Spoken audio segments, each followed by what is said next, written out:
వందల మంది కాదు, 1000 మంది కాదు, కొన్ని లక్షల మంది ప్రాణాలని కాపాడుతున్నటువంటి దేవుడే నా ముందున్నాడు. ఇక్కడ అన్ని అద్భుతాలు తప్ప ఇంకేం కనిపించడం లేదు. ఒక డాక్టర్ కూడా చేయలేని వైద్యం ఇక్కడ జరుగుతుంది.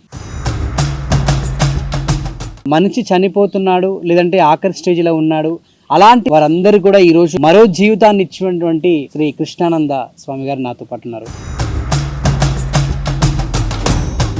ఈ విద్య అంతా ఎవరు నేర్పారు మరి? ఈ క్యాన్సర్కు మాత్రం వెళ్ళే ముందు మాణికేశ్వరి మాత అమ్మ దగ్గర ఎన్ని రోజులు ఉన్నారు? ఈ అమ్మగారు గురించి మనం చెప్పడానికి తరం కాదు. చాలా ఘోరంగా భయపడుతున్నారు అందరూ. అది వస్తున్న టైంకు ఒక బాంబు వెళ్ళే శబ్దంలో అయినవాడి చాలా మంది స్వామీజీలు కూడా అంటే వాళ్ళు బ్రతికుండగానే సమాధి అయిపోతారు కదా. శరీరం వదిలిపోయినా ఆయన ఆత్మ ఎప్పుడు మాట్లాడుతూ ఉంటుంది. హిమాలయాల్లో కూడా చూస్తూ ఉంటాం చాలా మంది, అంటే సన్యాసులు కానివ్వండి, అఘోరాలు కానివ్వండి, నాగసౌదులు కానివ్వండి, కొంటికాల మీద జపం చేస్తూ ఉంటారు. అట్లా కొన్ని నెలలు చేస్తూ ఉంటారట. వాళ్ళకు ఆ సంవత్సరాలు గడిచిపోయినా కానీ కూడా వాళ్ళకి శేఖరణతో సమానంగా అనిపిస్తాయి అన్నమాట. అప్పుడే సాధువులు కానివ్వండి, నాగ సాధువులు కానివ్వండి, అఘోరాలు కానివ్వండి, ఎందుకు ఎక్కువ శివుడితోటే ముడిపడి ఉంటారు? సర్వం శివుడే ఆయన. కథలుగా చెప్పుకుంటా ఉంటారు అఘోరాల గురించి. చనిపోయిన శవాలను తింటారని చెప్పి కపాలంలో తింటా ఉంటారు అంటారు. గోరుల్లో ఎవరైనా మరణించారు అనుకోండి, వాళ్ళు కూడా తలా తీసుకొని గోర్లు ఇవి తీసేసి. అది పాపం కాదా? ప్రాణం తీస్తలేం కదా, మట్టి పాలే అయ్యేదే కదా.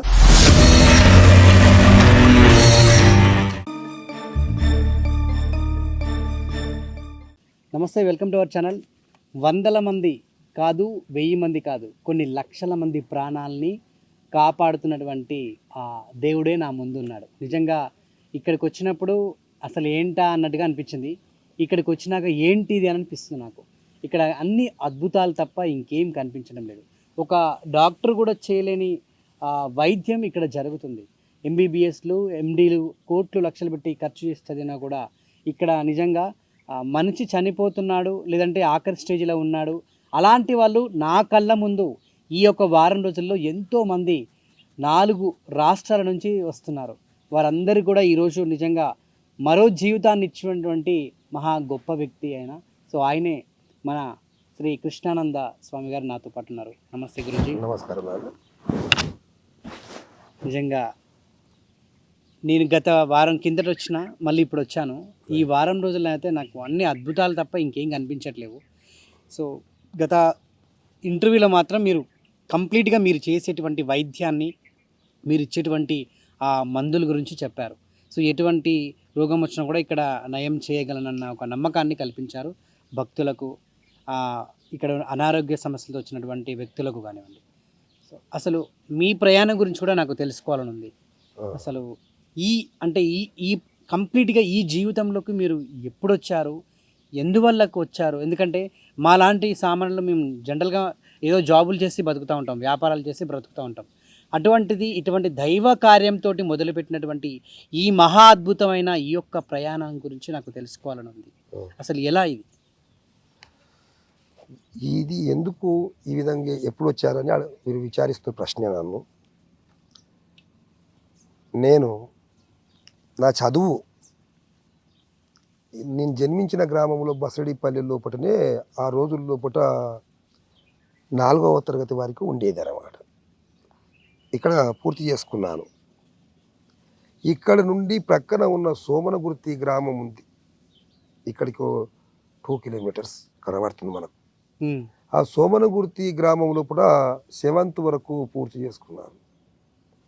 7th పూర్తి చేసి మా యొక్క మేనమామల గ్రామం అయినటువంటి పూడూరు, అక్కడ బీసీ హాస్టల్ ఉంది, ఒకటి ఎస్సీ హాస్టల్ ఉంది ఒకటి. అక్కడ మామగారి దగ్గర ఊరికి వెళ్ళి అక్కడ బీసీ హాస్టల్లో ఉండి 8th క్లాస్లో జాయిన్ అయినా. అక్కడ ఆ జైన్ అయిన సమయంలో పుట్టిన నాకు ఎక్కువ శాతం ఇంగ్లీష్ వచ్చేది కాదు నాయన. తెలుగులో ఫాస్టే, ఇంగ్లీష్లో వచ్చేది కాదు. 8th క్లాస్లో కూడా నాకు ఆంగ్లం అనేది జర కష్టంగా ఉండేది నాకు చాలా. మన ఏబిసిడీలు జడు వరకు 4 రకాలు ఉంటాయి కదా, అందులో 4 రకాలు రాయమంట అని 8th నేను జాయిన్ అయ్యేటప్పుడే సార్ మొట్టమొదటి పరీక్ష నాకు పెట్టడం. అక్కడ మలయా సార్ ఉండేవాడు, నరసింహ సారు హెడ్ మాస్టర్ ఉండేవారు, పెట్టారన్నమాట. 4వ రకంలో కొద్దిగా భేదాలు వచ్చాయి, నాకు రాకపోయింది ఇంగ్లీష్లో. రేపు ఉదయము 4వ రకం వరకు ఏబిసిడీలు రాసుకొని వస్తే సరిపాయే, 8th క్లాస్కి వస్తున్నావు, 8వ తరగతి నీవు, లేదా చూడు నీ డొక్కలు తీసి డోళ్ళు కట్టి డంక బజాయిస్తా బిడ్డ అని చెవుబట్టి పిండాడు మా అక్కడ గురువు గారు. చాలా భయం వేసింది, ఎంత కొడతాడో ఏం చేస్తాడో అని భయం వేసిపోయింది నాకు. చాలా భయం వేసి హాస్టల్లో ఉంటే ఇక వార్డెన్ సారు విచారిస్తాడు కదా, ఏం చేయాలి అని అక్కడి నుంచి ఎక్కడికైనా పోవాలి, లాభం లేదు, కొడతాడు సార్ నన్ను. డొక్కలు తీసి డోలు కట్టి డంక బజాయిస్తా అన్నాడు. ఏమో అది జరుగుతుంది, ఆ చిన్న ఏజ్ కదా అని అక్కడ నుండి దగ్గర ఉన్న దామగుండ క్షేత్రం ఉంది, మీరు వెళ్ళలేదు అనుకుంటాను, మహాపుణ్యక్షేత్రం. దామగుండములో మునిగిన వారికి యమగండములు దప్పును అని పురాతనం నుంచి ప్రజల వాక్కు, అందరి వాక్కు. దామగుండములో మునిగిన వారికి యమగండము దప్పును. ఇప్పుడు అక్కడి నుంచి స్కూల్కి వెళ్ళినట్టుగానే బుక్కులు తీసుకొని దామగుండం వెళ్ళిపోయాను. పోయి అక్కడ గుహలు ఉంటాయి, ఇప్పటి వరకు చూయిస్తాను, మరొకసారి వెళ్దాం. అక్కడ గుహలు, పెద్ద పెద్ద గుహలు ఉంటాయి, రాతి గుహలు. ఆ గుహల లోపలికి వెళ్ళి ఎవరు కనబడకుండా దాక్కున్నాను. సార్ల భయానికి, వాళ్ళు చూసి మేకల వాళ్ళు దూల వాళ్ళు చెప్తారేమనే భయానికి దాక్కున్నాను. దాక్కొని నిద్రించేవా అట్లే.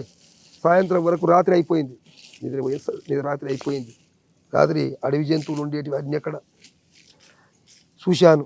అట్లా 2 రోజులు అక్కడే ఉన్నాను. అక్కడ ఉండి అక్కడ గుండములు, రామేశ్వరం లోపల బావులు ఉన్నాయి కదా, ఇక్కడ ఈ దామగుండ రామలింగేశ్వర స్వామి దగ్గర రామప్రతిష్ఠ, అది కూడా అక్కడ 7 బావులు ఉన్నాయి నాయన త్రవినాయి. ఆ బావుల పేరు కాశీగుండము ఒకటి, రక్తగుండము రక్తం లెక్కనే ఉంటాయి అన్నమాట. కాశీగుండం కాశీ నుంచి వస్తాయి అని అనంగిన్నాము. నేతిగుండము నెయ్యి రంగుల నీరు ఉంటాయి ఇప్పటి వరకు అంతే. పాలగుండము ఉంటుంది. అట్లాగా 7 గుండాలు ఉన్నాయి అక్కడ, 7 చిన్న గుండాలు, ఒకటి దామగుండము. ఆ దామగుండము దామయ్య గుండయ్య అని అన్నదాములు దోవినటువంటిది, ఇద్దరు. దాని పేరు దామగుండం వచ్చింది అన్నమాట. అక్కడనే మెల్లమెల్లగా గోల కూర్చోవడం, భయానికి వెళ్ళిపోయినాను. ఆ భయములో నిద్రించాను. ఆ స్వప్నంలో అక్కడ రాముడు నాకు కనబడ్డాడు నాయన. రాముడు దుఃఖం పడ్డాను, సారు కొడుతున్నాను, భయానికి దుఃఖపడ్డాను. అట్టయ్య కూర్చున్నాను కనబడ్డాను. 2 రోజులు అయ్యాది. మళ్ళీ తిరిగి ఇంటికి వచ్చాను, స్కూల్కి పోయినట్టే బాధ. అదేవిధంగా దామగుండం పోవాలి రావాలి, ఆ విధంగా నాకు కాలం నడుస్తుంది అనమాట. పోకడా రాకడా ధ్యానం చేయడం అనమాట.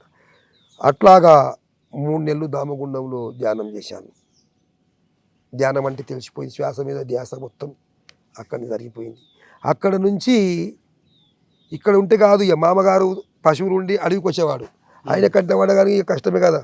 మా అల్లుడు ఇక్కడ చదువుకుంటున్నాడు అని మా అమ్మగారు చెప్తారు, వాళ్ళక్కవారి అని భయం వేసి అక్కడ నుండి పోడూరులో ఆ రోజుల్లో సర్పంచులు ఉండేవారు, పోచిరెడ్డి వాళ్ళంతా పెద్దవాళ్ళు కాబట్టి మామవారికి వాళ్ళు ఫ్రెండ్షిప్ లేక ఉండేవాళ్ళు.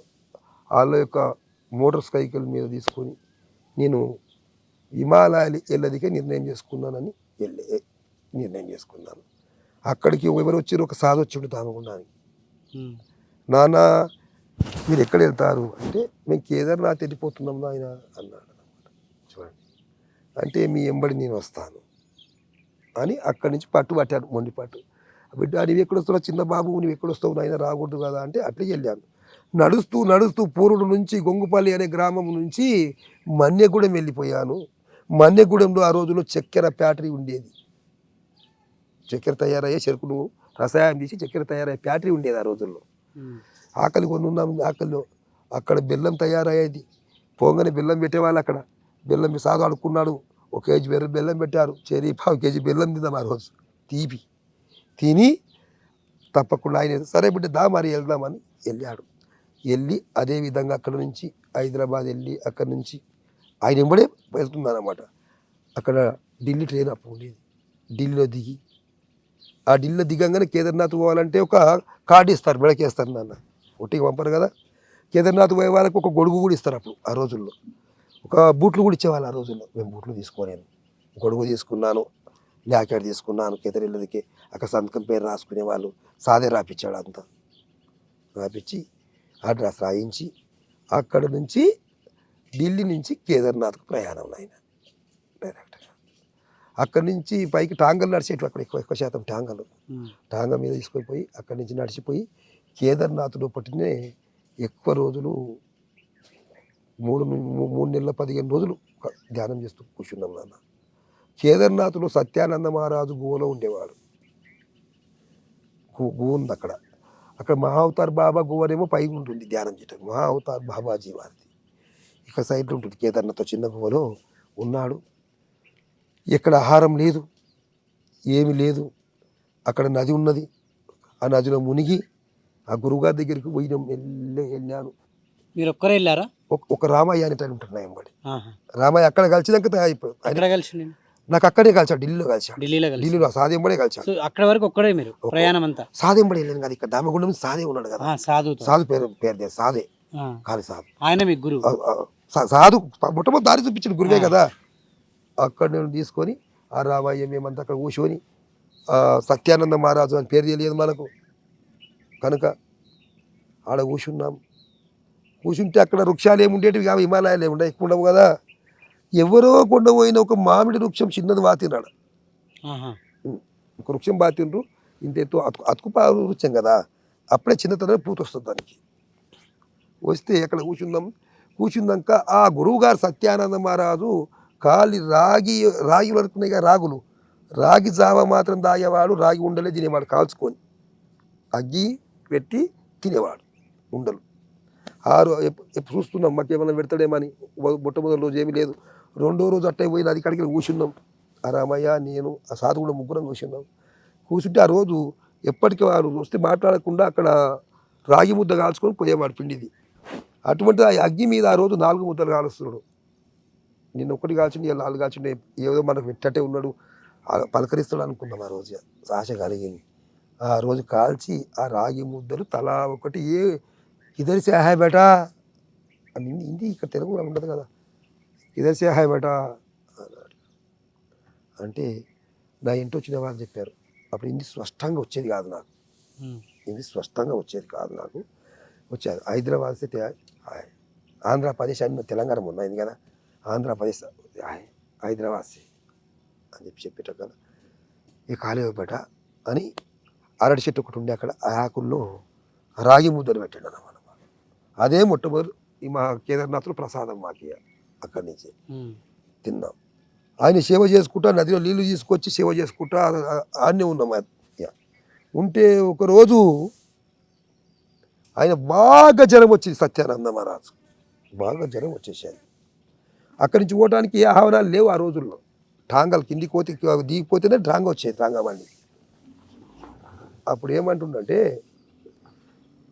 బిడ్డ పండుకొని మూలుగుతున్నాడు. అక్కడ ఉన్నటువంటి నా ఇంటి వచ్చిన సాధు రామయ్య గారు ఏమంటున్నారు అప్పుడు, నాన్నగారు ఢిల్లీ వరకు పోదాము, హాస్పిటల్ చూపించుకొద్దాంపా అంటున్నాడు. అంటే అయినరు. ఆయన ఏమనలేడు. 3 సార్లు చెప్పారు. 4వ సారికి ఏమన్నాడు తెలుసా, అయితే మరణాన్ని ఆపెట్టి మందు ఢిల్లీలో తయారవుతుందా అని హిందీలో చెప్పాడు. మరణ్ రోక్నే కే దవ్వా ఢిల్లీ మే ఆయేగా అని అడిగినాడు అన్నమాట సమాధానం. అంటే వాళ్ళు నోరు తెరవలేకపోయారు. అప్పుడే కంప్లీట్గా నోరు తెరవలేకపోయారు. అసలు తెరవలేక పాద నమస్కారం చేసుకుందాం. అప్పుడు తల మీదకి చదివిండు అందరికీ. చదివి ఉపదేశం ఇచ్చిండు గురుమంత్రం. ఆయన ఇచ్చిన గురుమంత్రాన్ని ఏ సెకండ్ కూడా వదులుకోం మేము. మీతో మాట్లాడుతున్నా అంటేనే అప్పుడు కూడా ఈ విధంగా ఉంటుంది. సెకండ్ కదిలి ఒట్టి నడుస్తున్నామంటే, ప్రయాణం చేస్తున్నామంటే, ఇక్కడ పోతున్నామంటే రాత్రి నిద్రిస్తున్నామంటే నిద్రలో మేల్కవుతున్నామంటే ఇంకేమో జరుగుతుందంటే ప్రతి సెకండ్కు మాత్రం ఆ గురువు ఇచ్చిన అక్షరాలను స్మరిస్తూనే వెళ్తాం మేము. ఆ మంత్ర బలము ఇంతవరకు తీసుకొచ్చింది గురు మంత్రం అన్నమాట. అక్కడి నుండి వచ్చాను శ్రీశైలంలో రత్నానందమ్మ. ఎన్ని సంవత్సరాలు ఉన్నారు అక్కడ? అక్కడ 3 నెలల కనీసమైన 20 రోజుల వరకు ఉన్నాం ఫస్ట్లో. తర్వాత పోయి మళ్ళీ కూడా పోయినాము 3 సంవత్సరాలు మళ్ళీ ఉన్నాము. ఆ నుంచి శ్రీశైలం వచ్చారు. అక్కడి నుంచి డైరెక్ట్గా హైదరాబాద్ దిగి శ్రీశైలం వచ్చాము. శ్రీశైలంలో రత్నానంద మహారాజ్జీ సరంగధర మఠం అని ఉంటుంది. పంచమఠాలు శ్రీశైలం వెనుక పంచమఠాలు ఉంటాయి కదా, చూసి ఉంటారు మీరు. పంచమఠాలు ఈవుతి మఠము, రుద్రాక్ష మఠము, సరంగధర మఠాలు ఉంటాయి అన్నమాట అన్నీ. ఆ సరంగధర మఠం నుంచి అక్కడ రత్నానంద మహారాజు త్రికాల పూజ చేసేవాడు. త్రికాల అంటే 3 పూటల పూజ, ఉదయం, మధ్యాహ్నం, సాయంత్రం, రాత్రి త్రికాల పూజ. ఏంది కాలభైరవ స్తోత్రం ఒక్కటే చేసేవాడు.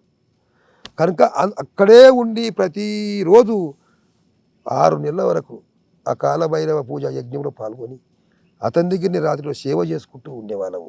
ఆ లింగ దర్శనం చేసుకుంటూ పాతాళగంగకు పోయేవాళ్ళము. అప్పుడప్పుడు వచ్చేవాళ్ళము. మళ్ళా అక్కడ వచ్చిన వారికి ఆ రత్నానంద స్వామీజీ కూడా సామాన్యంగా శ్రీశైలంలో ఎంత అన్నదానం జరిగేదో ఆయన ఒక్కని దగ్గర అంతా జరిగేది ఆ రోజుల్లో. సాధు సత్పురుషుడు ఎవరు వచ్చినా భోజనం పెట్టి అందరికి కూడా మళ్ళా తలా 10 రూపాయలు ఇచ్చేవాడు ఆ రోజుల్లో. అటువంటి వాడు 10 రూపాయలు ఇచ్చేవాడు రత్నానంద స్వామీజీ అంటారు అతను. కాబట్టి అతని సేవ పుణ్యం వల్ల అక్కడనే మౌనస్వామి ఉన్నాడు. మౌనస్వామి దగ్గరికి వెళ్ళాము. మౌనస్వామి అంటే ఆయన ఎప్పుడు పలక బలపం అతని దగ్గర ఏం లేదు. పలక మీద రాయాలి, చూసాలి, దానికి సమాధానం మేము రాయాలి, అంతకుమించి ఏం లేదు, నోటి మాట లేదు. ఆ మౌన స్వామీజీ ఆయుర్వేదం చాలా చేసేవాడు, చాలా చేసేవాడు. అంటే ఆయన మౌనంగా ఉండడానికి ఏంటి కారణం? మౌనం ఉండటానికి మౌనం నుంచే ధ్యానం పొందుతాం కదా. ఆయన కదిలివనంలో ధ్యానం చేసేవాడు. కదిలివనం మీరు వెళ్ళలేరు అనుకుంటాను. శ్రీశైలంలో నుంచి పాతాళ గంగలో స్టీమర్ వెళ్తూ అక్కమ్మ గువ్వలు అని ఉంటాయి, ఆ గువ్వల కాడ దర్శనం చేసుకుని వస్తున్నారు ఇప్పుడు కూడా. అక్కడి నుంచి ఈ ఆవలగడ్డకు పోతే కదిలివనం ఘాట్ వస్తుంది. అక్కడ నుంచి 9 కిలోమీటర్లు పోతే వస్తుంది అన్నమాట కదిలి వనం. కదిలి వనం అంటే కదిలి అంటే కదిలి ఫలం అంటే అరటి పండు అనేవాళ్ళు కదా. ఆ రోజు కదిలి ఫలం సమర్పయామి అనేవాళ్ళు కదా. అప్పుడు అడవి అరటి పండు పెద్ద పెద్ద లావుగా నేను ఉన్నప్పుడు లావు ఉండేటి పండ్లు ఇప్పుడు పోయినాయి, అన్ని అంతరించిపోయినాయి అక్కడ అన్నమాట. ఆ కదిలి వనము లోపల పూర్వము మానీయులు సత్యయుగములో పరశురాముడు తపస్సు చేసినటువంటి భూమి అని పెద్దలు చెప్పగిన్నాం. శనకాది మహర్షి, రాఘవేంద్ర స్వాముల వారు మంత్రాలయం, అట్లాగా ఎందరో చేసారు. ఈ మౌన బాబాజీ కూడా అక్కడ తీసుకుపోయాడు మౌనం. ఆయన అటువంటిది ఎప్పుడు నేను చూడలేను నా జీవితంలో. పాతాళగంగ దాటిపోవాలి కదా, ఆయన నెత్తిమీది గుడ్డ తీశాడు. ఎందుకు అనుకున్నాను, 2 కర్రలు తీసుకున్నాడు, పారేసిండు అందరూ నదిలో, నిలబడిపోయింది. దాంట్లో ప్రయాణమయ్యాడు డైరెక్ట్. అంత గరుడు జలస్థాపన యోగం తెలిసినవాడు, జలస్థాపన యోగం తెలిసినవాడు, అష్టసిద్ధులు పొందినవాడు. అటువంటి చిన్న అతను గుడ్డ తీసి 2 కర్రలు కట్టి పారేసాడు. స్టీమర్లోకి వెళ్ళిపోతున్నాడు ఆయన కూర్చొని, ఆయన కదిలివరమా. అటువంటి కనులతో చూసిన వాళ్ళం ఆయన. నేను భయపడిపోయాను. భయపడిపోతే ఆ ఈదుతూ నన్ను పట్టుకొని తీసుకొని పోయాడు. తర్వాత మళ్ళీ వచ్చి ఆయన వెళ్ళిపోయినాక నాకు దమ్ము రాకుండా ఎలా చేసిండో అంత దూరం ఆ పాతాళ గంగల కదిలివనం తీసుకొని ఆ మానీయునికి ఎరక గురువుకు తీసుకొని పోతే ఒడ్డు వచ్చేసింది. ఎప్పుడు ఈవెలకి వెళ్ళి ఆవలికి పోవాలంటేనే చాలా కిలోమీటర్ ఉంటుంది. నేను పడ్డది ఏరుకున్నది, ఆవలు ఉన్నది ఏరుకున్నది అంతే. మానీయుడు తీసుకొని వెళ్ళాడు.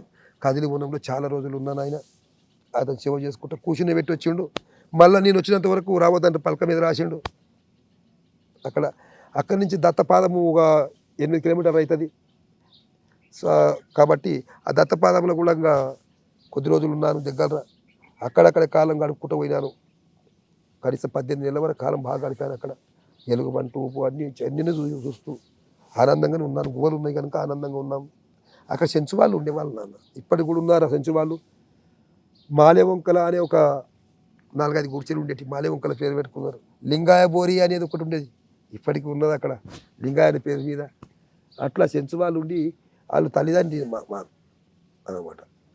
వాళ్ళ దగ్గర గుర్రాలు ఉండేటివి. ఆ గుర్రాల మీద ఈ సల్లేశ్వరం దారి నుంచి భ్రమరంభ చెరువు నుంచి వాళ్ళు బియ్యము జొన్నలు వాటి మీద తెచ్చుకొని కాలం గడుపుతూ కొంచెం ఉండేవాళ్ళు, లేదా అడవిలో దొరికేవి తినేవాళ్ళు అంతే.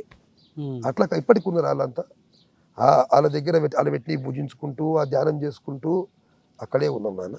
అక్కడ ఉండి ఆ గురుమంత్ర ప్రభావం ఇంతవరకు తీసుకొని పోయింది మా. సో అంటే ఈ సమయంలో మరి మిమ్మల్ని వెతకడము, మీ గురించి ఎదురు చూడడము, మీ తల్లిదండ్రులు కానీ మీ కుటుంబ సభ్యులు కానీ ఇదంతా జరగలేదా? మా తల్లిదండ్రులు చాలా లెంకారు, మా మామగారి దగ్గరికి వెళ్ళారు. ఎక్కడ పోయాడు పిల్లగాడు, ఏం పోయాడు లెంకారు. తల్లిదండ్రులకి చాలా ప్రేమ కదా, చాలా చాలా లెంకారు, బాధపడ్డారు. అప్పుడు ఫోన్లు ఎక్కడ నాన్న, అవును ఫోన్లు లేవు, ఎటువంటివి లేవు. ఎక్కడ వెళ్ళిపోయాడు, ఏం వెళ్ళిపోయాడు అంటే దామగుండంలో ఉన్నాడు అని కొందరు మేకల వాళ్ళు సూచించారు నన్ను మొట్ట వెళ్ళే సమయంలో. వాళ్ళు ఇక్కడ గోల కూసి ఉండేమ్మా ఈ విధంగా వెళ్ళిపోయారు అని చెప్పారనమాట. ఓ సాధువు వాళ్ళంతా వెళ్ళిపోయారు అంటే ఎక్కడున్నా బ్రతికి ఉంది అనే బాధపడ్డారు. కొన్ని రోజులు తల్లిదండ్రి బాధపడి అలాగ ఉన్నారు అనమాట. మన శ్రీశైలము అలా కొద్ది రోజుల తర్వాత శ్రీశైలము ఈ గ్రామం నుంచి కొందరు రావడం జరుగుతుంది. శ్రీశైలం ఆ రోజుల్లో వచ్చేవాళ్ళు అనమాట. అక్కడ కృష్ణయ్య గారు కనిపించారు అక్కడ అని చెప్పి అమ్మ నాన్నగారికి సమాధానం ఇచ్చారు. అప్పుడు శాంతి పొందారన్నమాట. సో అక్కడ నుంచి ఇంక మళ్ళీ ఏంటి ప్రయాణం?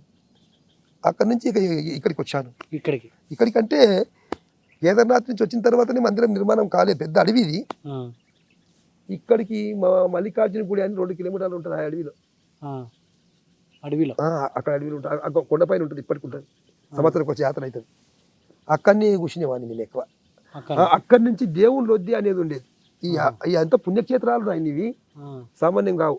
అనంత పద్మనాభ స్వామి అడవి ఇదే. ఇక మొత్తం ఈ మధ్యలో పూర్వము వర్షాలు కొట్టి డోయలు అయిపోయినాయి కానీ ఈ కొండలు ఒక్కటి నన్ను అంటుకొని ఉండేటివి పూర్వం. ఆ కుంభ వర్షాలకు ప్రళయాలకు అలా జరిగిపోయినాయి. ఈ అనంతగిరి పర్వతం ఇక్కడ పద్మనాభ స్వామి పోయిన అనంతగిరి పోయారా? ఇక్కడనే అనంతగిరి ఇట్లా మీరు తిరిగిపోతారు కదా, దగ్గర సమీపం అనంతగిరి. ఆ అనంతగిరి నుంచి ఇక అనంత స్వామి లొద్ది అని ఈ కొండ కనిపించే కొండకే ఉండేది. ఇన్నే 3 కిలోమీటర్లు. అక్కడ అనంత పద్మనాభ స్వామి పాదం ఉంటుంది ఆయన. ఆ పాదంలోకి వెళ్ళి జలము ఎప్పుడు వస్తుంటాయి, ఎంతమంది ఆడుకుంటూ వస్తుంటాయి ఇప్పటికి కూడా. ఇక్కడ నుంచి ఆ పాదంలోకి వస్తుంటాయి. ఆయన పాదము పెట్టాడు భగవంతుడు. దేవుని రోజు అంటారు ఇప్పటికీ. ఆ పాదంలోకి వెళ్ళి జలం వస్తూనే ఉంటాయి ఎప్పుడు. అంత జలం పోయినా అక్కడ ఓనికి ఆస్కారం లేదు అన్నమాట. అక్కడ కొన్ని రోజులు ఉన్నాను. అక్కడి నుంచి ఇక మల్లికార్జున గుడి ఉన్నది, అక్కడ ఉన్నాను.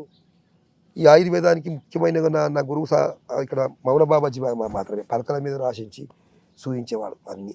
సో ఈ విద్య అంతా ఎవరు నేర్పారు మరి? ఎక్కువ శాతం మౌన బాబా గారు నేర్పారు. చాలా మాత్రం శ్రీశైలం అడవుల్లో మౌన బాబా గారే ఇది తీసుకోండి బిడ్డ, ఇది తీసుకోండి. ఈ క్యాన్సర్కు మాత్రం వెళ్ళే ముందు మాణికేశ్వరి మాత ఆమె ఎక్కడ కలిశారు? అమ్మ దగ్గరని యానగుంజలో. అక్కడే శ్రీశైలం కాదు యానగుంజ క్షేత్రం. ఇక్కడికి కోటి లింగాలు ప్రతిష్ఠించింది అమ్మ. కర్ణాటక మన తెలంగాణ బార్డర్ దాటంగానే వచ్చేస్తుంది అనమాట. ఇక్కడ నుంచి ఎంత దూరం ఉంటుంది? 60-70 కిలోమీటర్లు ఉంటుంది. 70 అంతే అక్కడ ఉంటుంది. పోయి చూడాలి మీరు. చూడవచ్చిన తావు జన్మలో అమ్మ ఆదిశక్తి. వెళ్తుంటారా మీరు? ఎప్పుడు వెళ్తారు. నాకు పుట్టినిల్లు మా తల్లిగారి ఇల్లు అక్కడ. నాకు కదా ఎవరుంటారు ఇప్పుడు అక్కడ? అక్కడ నాన్న శివాయ నాన్న గారు ఉంటారు. నాన్న అమ్మ ప్రియభక్తుడు, ఆశ్రమాన్ని ఆనందంగా నడుపుతున్నాడు. 3 పూల అరకాయల దాకా. కోటి లింగ ప్రతిష్ట ఆయన. కోటి లింగ ప్రతిష్ట. మనకి అటువంటిది క్షేత్రం ఎక్కడ మనకు కనబడదు, భారతదేశంలో కనబడింది. అవును, ఎక్కడ కనబడదు. మీరు పోయి తీసుకొని చూడండి. అమ్మ అంటే సామాన్యం కాదు ఆయన. అక్కడ అమ్మ దగ్గర ఎన్ని రోజులు ఉన్నారు? అమ్మ దగ్గర ఎప్పుడు పోయి వచ్చేవాడిని, దగ్గర కదా పోయి వచ్చేవాడిని, అమ్మతో దర్శించుకునేవాడిని. అమ్మ బోధ చేసేది ఎక్కువ, మాకు ఎక్కువ బోధ చేసేది. ఓకే. సో ఈ మౌనస్వామీజీ గారి దగ్గర ఆయన కూడా అప్పుడు ఆయన దగ్గర అంటే భక్తులు వస్తుండేనా ఈ ట్రీట్మెంట్ కోసం?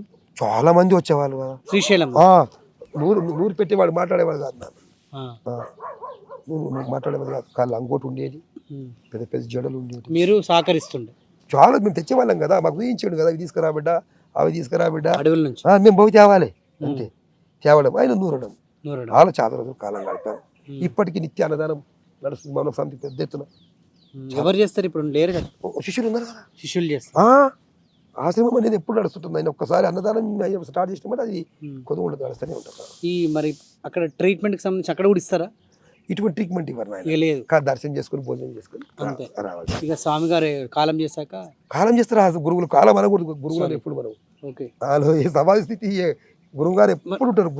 గురువు అనేవాడు మరణం లేదు. మరి ఆ శరీరం వదిలిపోయినా ఆయన ఆత్మ ఎప్పుడు మాట్లాడుతూనే ఉంటుంది. ఆహా. ఆయన ఆత్మ ఎప్పుడు మాట్లాడుతూనే ఉంటుంది, మన ఎంబడి తిరుగుతూనే ఉంటుంది.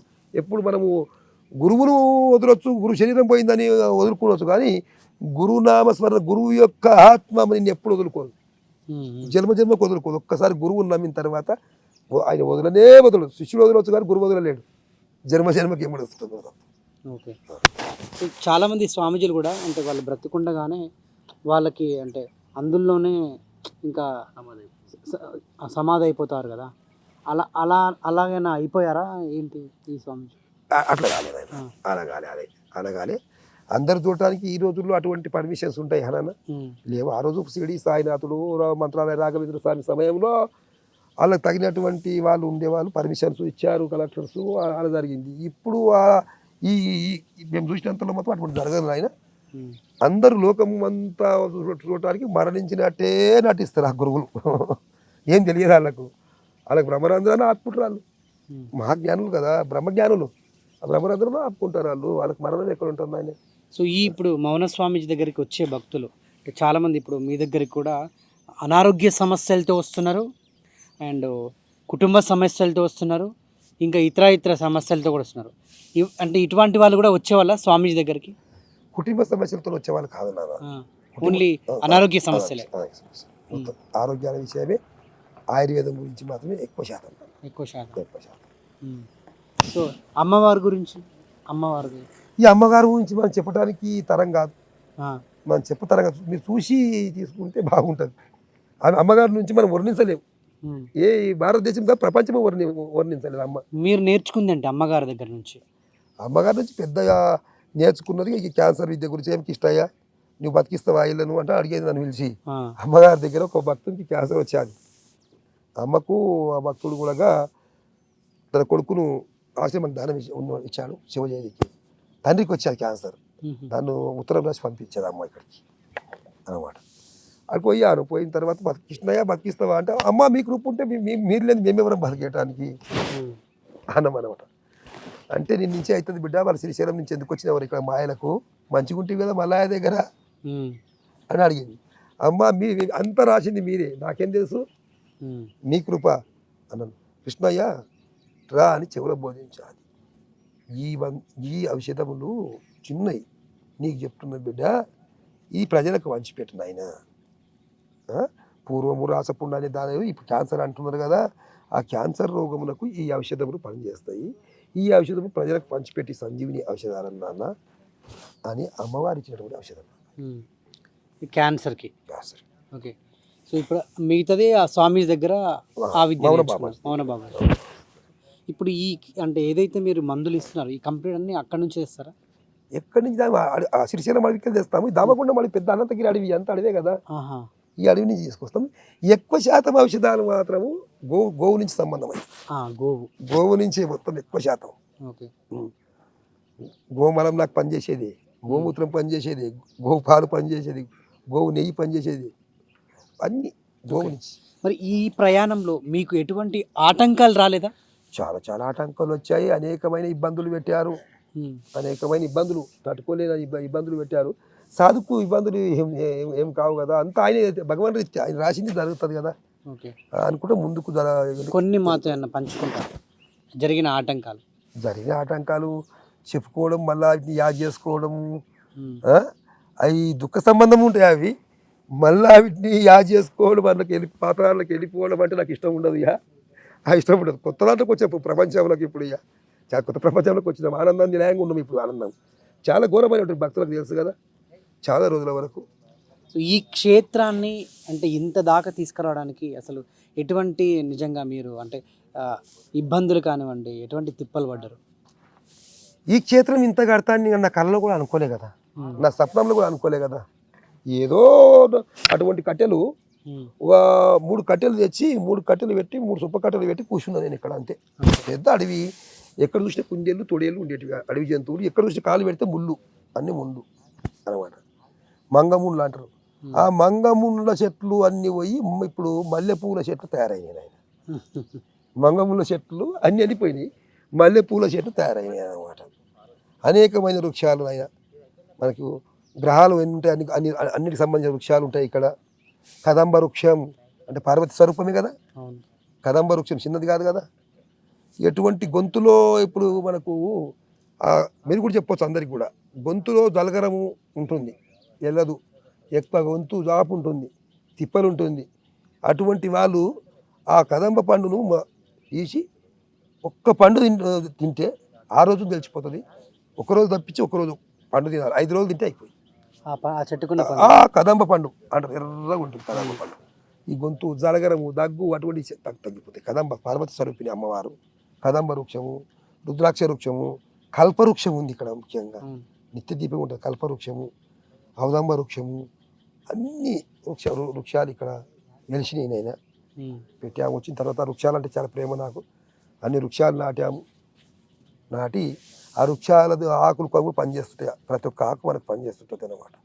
ప్రతి చెట్టు పనిచేస్తుంటుంది. ఈమె ప్రతి వృక్షము నీడిస్తుంటుంది.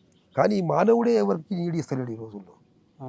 అదే కదా, ప్రతి ఒక్కటి నాట్యమంటే అందరికి నీడ దాపు హెల్ప్ చేస్తుంది. ఈ మనిషి హెల్ప్ చేస్తుండ, ఈ మనిషి ఒక్కడే స్వార్థం వచ్చి అన్నమాట. ఓకే, ఇప్పుడు ఇక్కడ గుడి, అక్కడ గుడి, అన్ని గుళ్ళు ఉన్నాయి, అన్నదాన క్షేత్రం అన్నీ ఉన్నాయి కదా. సో ఇదంతా ఎట్లా సాధ్యమైంది? అది నాకు తెలియదు. ఆయన ఎట్లా చేసుకున్నాడో అర్థం కాదు. ఏ మనిషిని ఒక 10 రూపాయలు చెంద అడిగినట్టు ఒక రిసిప్ట్ ఉంది చూడండి. ఆయన ఒక 10 రూపాయలు చెంద భక్తులే కదా, 30 ఏళ్ళ నుంచి వస్తుంటారు చూడండి. ఒక 10 రూపాయలు చెంద అడిగినట్టు చెప్పమన్నాడు. లేదు, ఈ క్యాన్సర్ గురించి ఇవ్వడం కూడా ఈ అమ్మ చెప్పింది తర్వాత ఫస్ట్ నుంచి లేదు, 30 సంవత్సరాల నుంచి క్యాన్సర్ లేదు. ఒక 10 సంవత్సరాల నుంచే జరిగేది. ముందు మామూలు రోగాలకు ఇచ్చేవాళ్ళని అంతే. అమ్మ పిలిచి ఇచ్చింది అన్నమాట. సో అమ్మ ఎప్పుడు ధ్యానంలోనే ఉంటారా? అమ్మ ధ్యాన స్వరూపిణి. ఆమె గురించి మనం వర్ణించలేము. అయినా 3 సంవత్సరాలకు ఒకసారి బయటకు వచ్చేది అమ్మ ధ్యానంలోకి వెళ్ళి. మరి ఆహారం, గాలి, ఫుడ్ సిలి చేసేసారు. సిలి చేస్తే అమ్మ వస్తా అన్న టైంకు ఒక్కటేసారి అమ్మ గుల్బెర్గల, శ్రీశైలంలో, యానగుందెల ఒకటే టైంలో సత్సంగం చేసేది 3 తావున. అంటే ఎవరన్నా మనం ఎట్లా అది పరీక్ష చేయడానికి ప్రభుత్వాలు కూడా చూసినాయి ఆ రోజుల్లో. అందరు చూసారు వెయిటింగ్. ఆమె వస్తున్న టైంకు ఇక వస్తుందా వెళ్ళిపోయిందా ఏమైంది అమ్మ అన్న చాలా ఘోరంగా భయపడుతున్నారు అందరూ. ఆమె వస్తున్న టైంకు ఒక బాంబు వెళ్ళే శబ్దంలో వినబడి ఒక్కొక్క రాయి ఆ సిమెంట్తో వెళ్ళి పడిపోయి బయటికి లోపలికి పోయిన తల్లి, ఒట్టిగా కూర్చున్న తల్లి బంగారు త్రిశూలంతో బయటకు వచ్చేసి శివుడు అందించేసి ఆమె ఆది మా అమ్మవారు. అసలు నాకు నిజంగా ఆశ్చర్యంగా ఉంది. అంటే 3 సంవత్సరాలు నీళ్లు, ఆహారం. 3 సంవత్సరాలు కాదు, జీవితమే లేదు కదా. గాలి వాయుభాక్షాన్ని అమ్మకు ఒక 3 సంవత్సరాలు కాదు, మొత్తము శ్వాసతో జీవితం కదా. 3 అంటారు. ఇప్పుడు మేము కల్లారా ఇప్పుడే కదా పై మీరు పోవాలి నాయన. అటువంటి అమ్మల గురించి మంచిగా చేయండి. చిన్నది కాదు మనలో. మీరు ఎప్పుడెప్పుడు దర్శనం చేసుకునే వాళ్ళ అమ్మవాళ్ళు? నేను ఎప్పుడు పోయినా గురువారం ఎక్క వెళ్ళేవాడిని. గురుమాత కదా, శివ సాక్షాత్ అన్నవాళ్ళు. మీకు ఏమేమి చెప్తుండే అమ్మవారు? మంచి సేవలు చేయాలి బిడ్డ, మంచిగా ఉండాలి బిడ్డ, మాయల పడకూడదు బిడ్డ, మాయల పడకూడదు అంతే. డబ్బు మనం ఏం చేయదురా డబ్బు అనేది అన్నమాట. కొంచెం బయట డబ్బు మనకేం చేయదు బిడ్డ, మన ప్రేమ భావన పంచుకోవాలి, చిప్పుచ్చుకునే ప్రేమ భావన అది ఒక్కటే కావాలి మనకి. కానీ ఎక్కువ అమ్మ చాలా బోధించేది. మొత్తం కౌరవ పాండవుల గురించి మొత్తం అమ్మ భారతము, రామాయణం చెప్పేది అమ్మ. వినేవాళ్ళం, విన్నాం అన్నమాట. సో మీరు ఇట్లా కంప్లీట్గా మొత్తం మారిపోయినాక మీరు ఇక్కడికి వచ్చిరంటున్నారు. సో అంటే ఇక్కడ మీ ప్రాంత వాసులు కానివ్వండి, ఇక్కడ ఈ ఊరు జనాలు కానివ్వండి, మిమ్మల్ని చూసినప్పుడు ఏమని మాట్లాడుకుంటుండే? ఏమనుకునే వాళ్ళు? మంత్రకాడు అనుకునేవాళ్ళు. మంత్రకాడు మంత్రకాడు. ఆ రోజులు శివదీక్ష అని తెలిసేది కాదు. మొట్టమొదటి శివదీక్ష ఈ ఏరియాలో నేను వేసినవాడిని. శ్రీశైలం 9 సార్లు నడిచిపోయినవాడిని. మీరు వస్తారే మంత్రకాడు వచ్చిండ్రా అనుకుంటారు. బ్రహ్మముహూర్తంలో పోయి బోర్కాడు స్నానం చేసేవాళ్ళం కదా. అరే చీకట్లో స్నానం చేస్తున్నారు రా వచ్చిండు. అప్పుడు శివ పూజ అని తెలిసేది కాదు కదా, శివమాలలు లేవు అప్పుడు. మొట్టమొదటి శివమాల వేసేవాడిని ఇక్కడ నేను అన్నమాట. అట్లా ఎంతో ఊహలుగా అందరు పేపర్ వాళ్ళు కూడా చాలా మన తిప్పలు పెట్టారు. ప్రజాశక్తి తెలుసుగా పేపర్ మీకు. అవును. మొత్తం కృష్ణలీలలు అని మీకు ఇస్తాను. కృష్ణ లీలల నా పేరు కృష్ణ కదా, కృష్ణలీలలు అని పెట్టి రోజుగా పేపర్ మొత్తం నాదే ఉండేది అందులో. ఎందుకు అట్లా? అరే ప్రజలు మోసం చేస్తున్నాడు, మంత్రాలు నేర్చుకుని వచ్చిండు, బైరాగ్య ఎక్కడ వెళ్ళిపోయాడు, తల్లిదండ్రిని పట్టించుకోనివాడు ప్రజల్ని ఏం పట్టించుకుంటాడు ఆ. అని ఇచ్చేవాడు. వదిలిపోయాడు తల్లిదండ్రిని, ప్రజల్ని ఏం పట్టించుకుంటాడు అనేవాళ్ళు. ఎన్నెన్నో అనేవాళ్ళు. రకరకాలుగా 7 రోజులు వెబ్సైట్ చేశారు, మొత్తం ఇచ్చారు బాబా. ప్రజాశక్తిలో అన్నమాట. వాళ్ళు కూడా గురువులే, వాళ్ళు కూడా ఏమనలేను. మాకు రూపాయి ఖర్చు కాకుండా మీ మీడియా వాళ్ళు మిత్రులు కదా, మంచి ఇచ్చినా చెడు ఇచ్చినా అందరికి తెలియజేస్తున్నారు, అందరికి తెలియజేస్తున్నారు అనమాట. మీకు ఏమనిపిస్తుండే మరి మిమ్మల్ని ఈ రకంగా ఒక్కొక్కరు ఇప్పుడు మీరు అన్నారు కృష్ణలీలని, మంత్రగాడని, ఇంకేదో చేతబడి చేస్తాడని, ఇట్లా ఒక్కొక్కరు రకరకాలుగా మీ గురించి ఇట్లా తప్పుడు మాటలు మాట్లాడుతున్నప్పుడు అవి విన్నప్పుడు ఇంటర్నల్గా మీకేమనిపిస్తుంది? అరే వాళ్ళు అంటున్నారు మంత్రం అనేది నిజమే ఉన్నది కదా నా దగ్గర, పంచాక్షరి మంత్రము, పంచభూతాలను శుద్ధి చేసే మంత్రం పంచాక్షరి మంత్రం నా లోడు ఉన్నది. ఈ మంత్రకాడు అంటున్నారు నిజమే ఆ పంచాక్షరి మంత్రం నాకు అబ్బనని వాళ్ళే నా గురువులు అనుకునేవాళ్ళని, నేను అన్న వాళ్ళంతా నా గురువులే అనుకునేవాడిని నేను. ఎవరిని ఉండదు మనం. సో మీరు ఇలా మొత్తం కంప్లీట్గా మారిపోయి వచ్చిన తర్వాత మీ తల్లిదండ్రులు అసలు మిమ్మల్ని చూసి ఏమడిగారు, ఏమన్నారు, ఎందుకు ఇట్లా అయిపోయినావు అని అన్నారా? అదరా తల్లిదండ్రికి ఉంటుంది కదా బాధ. ఏంది నాయన ఎందుకు ఇట్లా అయిపోయినావు, ఏంది మంచిగా ఇక్కడ ఉండాల్సింది, ఇదంతా ఏంది మనకని చెప్పి అడిగిర్రా? అమ్మ మీ గర్భంలో జన్మించిందే మహాపుణ్యము తల్లి అని పాద నమస్కారం వచ్చి మొట్టమొదటి తల్లిదండ్రి పాద నమస్కారము. నేను ప్రతి పూజలో కూడా తల్లిదండ్రి పూజలు చేసుకునేవాడిని. ఎక్కువ వాళ్ళు ఉన్నప్పుడు కూడా మొత్తం పాద పూజలు పెద్ద ఎత్తున చేసుకునేవాడిని. తల్లిదండ్రిని మించిన దైవం ఇక్కడ ప్రపంచంలో లేనే లేదు. ఇక తల్లి జన్మనిస్తుంది కాబట్టి వాళ్ళని మించిన దైవం ఇంకెక్కడ ఉన్నది, ఎక్కడ లేదు. కాబట్టి వాళ్ళ అడుగుజాడలను నడిచినాను. తర్వాత కూడా మా అమ్మ నాన్నగారు కూడా కొంచెం పెద్ద భక్తి మా అమ్మకు. అప్పటి నుంచి మల్లికార్జున స్వామి పూజించేది మా అమ్మగారు పెద్ద ఎత్తున. అమ్మవారు కూడా కొందరికి బోధించేది ఉండేది. అప్పుడు కూడా నాన్నగారు కూడా ఔషధం ఇచ్చేవాడే మొట్టమొదలు. నాయన కూడా ఔషధాలు ఇచ్చేవాడు. వాళ్ళకున్న బోధలు కూడా నాకే దార వచ్చారు. దార వచ్చి పోయి బిడ్డ అందరికి చేసి మంచి చేయి బిడ్డ, మంచి చేయి, బీద కుటుంబం కదా, పైసలు మనకేం చేయ బిడ్డ, బీద వాళ్ళం మనం, పేరు ప్రతిష్టలు అవసరం మనకు అని చెప్పేవాళ్ళు మా తల్లిదండ్రులు. మంచి బోధన చేసేవాళ్ళు. ఇప్పుడు ఇంతకుముందు అన్నారు అమ్మవారు అంటే ఓన్లీ గాలితోటే అన్ని సంవత్సరాలు ధ్యానంలో ఉండిపోయారు. అటువంటి ప్రయోగాలు కానివ్వండి, అటువంటి ధ్యానాలు కానివ్వండి, మీరు ఎప్పుడైనా ప్రయత్నించారా, చేశారా? 41 రోజు చేసేవాడిని. 41 రోజు చేసేవాడిని. ఎంఆర్ఓలు అందరూ వచ్చి నన్ను నేను లోపలికి పోయినాక పైన సిమెంట్ సీల్ చేసి వెళ్ళిపోయేవారు. కూడా జరిగేది కదా 41 రోజు జరిగేది కదా, జరిగేది. 41 డేస్కి వచ్చేవాడిని కదా బయటికి. ఆహారం నీళ్ళు ఆహారం ఎందుకు నాయన, అమ్మ గురువు ఎట్లా ఉంటే గురువు దగ్గర ఉన్న ప్రసాదం వస్తుంటుంది కదా. అమ్మ చేసే జపంలోకి కూడా భోజనం మనకు వస్తుంటుంది కదా గురుతత్వంలో, జరుగుతుంది కదా. అన్నహారంబులు లేకుండా అరమాసములు ఉండవచ్చు, నీళ్ళ మీద వండుకొని నీష్ట చూడవచ్చు, మనసు నిలిప తరంబు కాదు అయ్యా అన్నాడు. మనసు ఒక్కటి నిలిపదికి తరం లేదు దీనికి, లేకుండా నీళ్ళ మీద పరుపు లేకుండా వండుకోవచ్చు అని చెప్పింది మా అమ్మగారు. అన్నహారములు లేకుండా అరమాసం ఆనందంగా ఉండొచ్చు అంట చాలా చెప్పేది అమ్మ. అసలు నాకు నిజంగా అంటే ఏం మాట్లాడాలో అర్థం కావట్లేదు. మీరు అసలు అంటే ఒక పూట అన్నం నీళ్ళు లేకుండా ఉండలేము మేము. అటువంటిది మీరు 41 రోజులు అందులో లోపల ఉండడం ధ్యానంలో, ఏం అంటే గాలి పీల్చుకొని అంటే అంతా ఆ శివరీత్య. అది శివరీత్య ఎంత శివుడే కడుపు నిండి ఉండగా ఆకలి ఎందుకు అవుతుంది? మీరు ఎంత శివుడు అంటే ఎవరు? గాలి. ఆ శివుడే వై లోపల నిండి ఉండగా ఆకలి ఎందుకు అవుతుంది కదా, ఉండదు కదా. శివుడు అంటే గాలి, శక్తి అంటే అన్నపూర్ణేశ్వరి. అన్నం తింటాం కదా, అన్నమే శక్తి. శివశక్తులతో కూడుకున్న శరీరం ఇది. శక్తి ఉండాలి మనుషులకంతా శక్తి ఉండాలి, శివుడు ఉండాలి కదా. శక్తి లేకపోతే, భోజనం చేయకపోతే శక్తి లేదు, పండింతానే ఉండిపోతారు మానవుడు. శివుడు లేకపోతే తీసేయండి అది అంటారు అన్నమాట. ఆ శివుడే స్థిరంగా ఉండంగా, మనసు నిశ్చలత్వంగా ఉండంగా అన్నీ సాధించవచ్చు నాయన మనం. మీరు ఎంత కఠోర అంటే దీక్ష కానీ, ఎంత కఠోర ధ్యానం కానీ ఎంత చేసి ఉంటే మీరు అంత ఉండగలరు ఎన్ని సంవత్సరాల నుంచి? కఠోరం ఏముంటుంది చెప్పండి మీరు? నిజమైన వైరాగ్యం రావాలి మొట్టమొదలు. మనము సంసారంలో వైరాగ్యం అయిపోతుంది ఈ రోజుల్లో. వైరాగ్యం వస్తే చెట్టు మీద ఎక్కిన మనిషి కాలు జారితే నేల మీద ఎంతసేపు అట్లా పడతాడు? సెకండ్. గంట సేపట్ల జ్ఞానం అయిపోతుంది మనిషికి. ఏళ్ళు చేసుకొని పోతే కాదు అది భక్తి అంటే. వైరాగి, పూర్తి వైరాగికి చెట్టు మీద ఎక్కిన మనిషి కాలు జారితే నేల మీద ఎంత సమయంలో పడతాడో అంత సమయంలో జ్ఞానం అబ్బును ఖచ్చితంగా. ఆశలో పడ్డం కనుక అది అవ్వలేకపోతుంది. ఇప్పుడు ఈ ప్రజలకు కూడా నేను ఈ బోధలు చేయడం 30 సంవత్సరాలు దాటిపోతుంది కదా. మనిషిలో వాయువు పెంచుకోవాలి కదా. నేనే మౌనమే గొప్పదని చెప్తుంటా ఎక్కువ అందరికీ. నేనే మాట్లాడుతుంటా ఎక్కువ కదా. నాయంత ఎవరైనా మాట్లాడతారా? చూశారు మీరు? నేను లేదు. ఉదయం 7 గంటల నుంచి రాత్రి 8 గంటల వరకు మాట్లాడుకుంటూనే కూర్చునేతానే ఉంటా కదా. ఒక మానవుడు కనీసం మలమూత్రాల కానీ వెళ్తాడు కదా.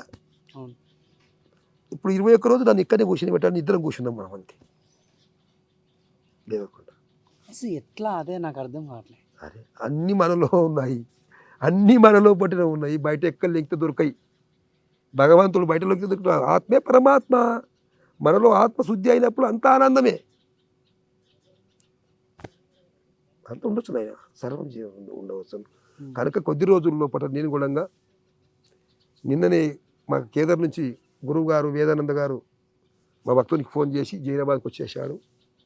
బీదర్ దర్శనం చేసుకుంటున్నాడు. మళ్ళీ రేపు వస్తానని చెప్పి తెలియజేశాడు. కాబట్టి నేను కూడా నిజమైన నా కుటుంబం, నా ఇల్లు అంటే కేదార్నాథ్. నాకు ఇవన్నీ కళ, భ్రమ. వీళ్ళందరినీ మనసులో ఉంచుకుంటాను. వదిలిపోయేది టైం కూడా వస్తుంది, చాలా రోజులు ఉండదు, వీలు లేదు.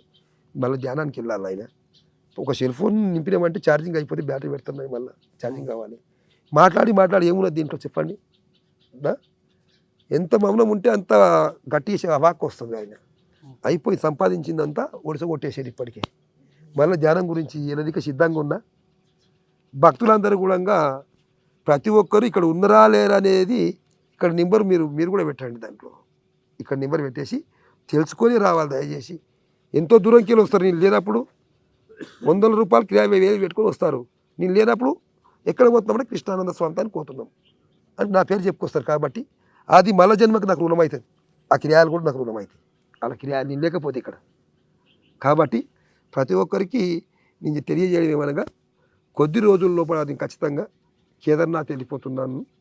కాబట్టి ప్రతి ఒక్కరు తెలుసుకొనే ఇక్కడికి రావాలి. నేను ఉన్నా లేకున్నా ఇక్కడ పెట్టిన వృక్షానికి ఎప్పుడు ఫలాలు అందుతాయి. మీకు క్యాన్సర్ జబ్బుకు కానీ ఇతర జబ్బులకు కానీ అందుతాయి. ఆ శక్తి ఎక్కడ పోదు. అమ్మ ఇచ్చిన శక్తి ఉన్నది. కాబట్టి ఈ మన గోమాత కామధేను అంటారు కదా.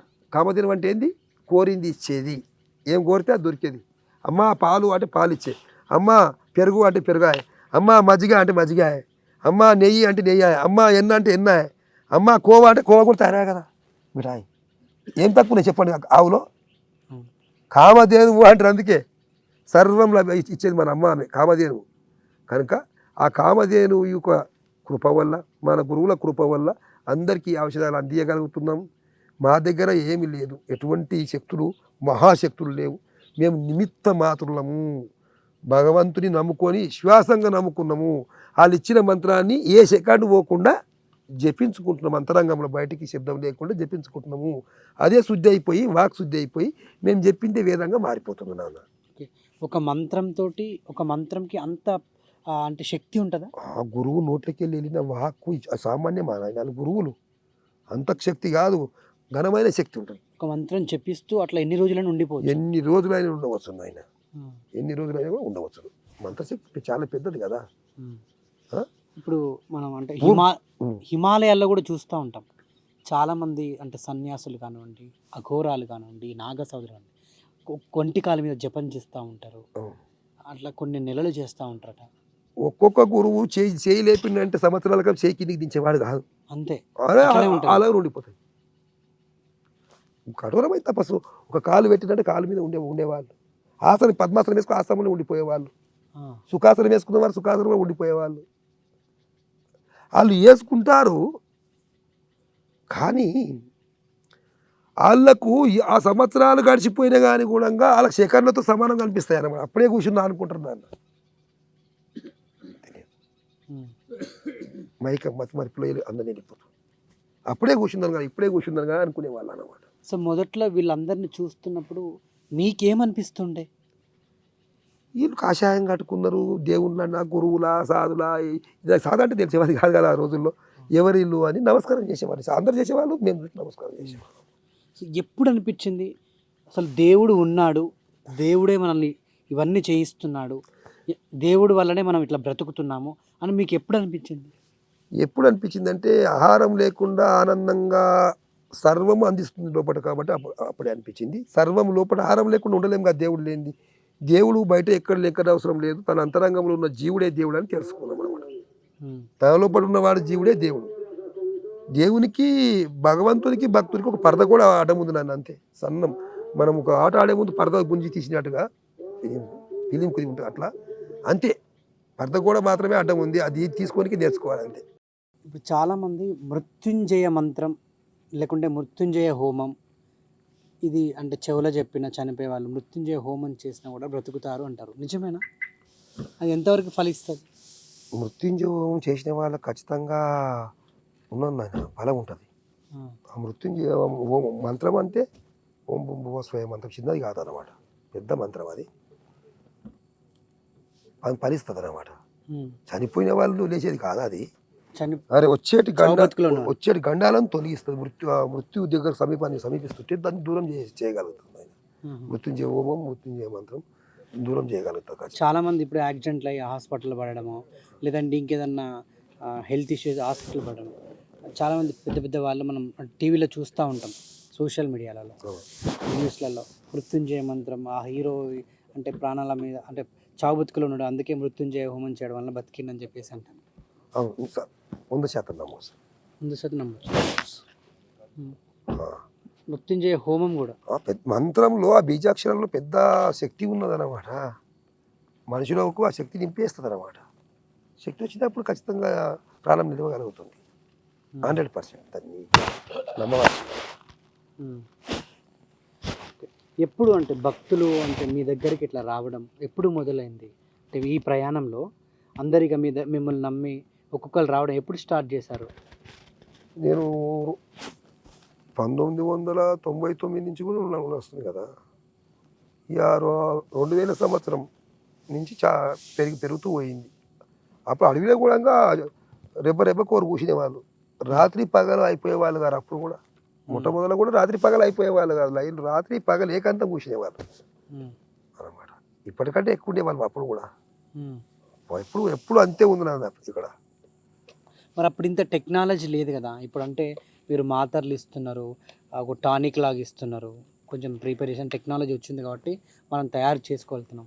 సో అప్పుడు టెక్నాలజీ ఎంత లేదు కదా, ఓన్లీ ఆకు పసర్లు, ఆకు మందులు, చెట్టు మందులు. అవును, ప్రతి వచ్చిన వాళ్ళకంతా ఒక పెద్ద కుండ నిండా ఔషధం చేసి పెట్టేవాడిని నేను. నవ్వొత్తు, జీలకర్ర, ఖజూర, పాతాల భైరవి వృక్షాలు ఉంటాయి కదా, అటువంటి వృక్షాలు అడవిలోకి తీసుకొచ్చి వాటి నూరి ఒక కడవ నింపి పెట్టేవాడిని.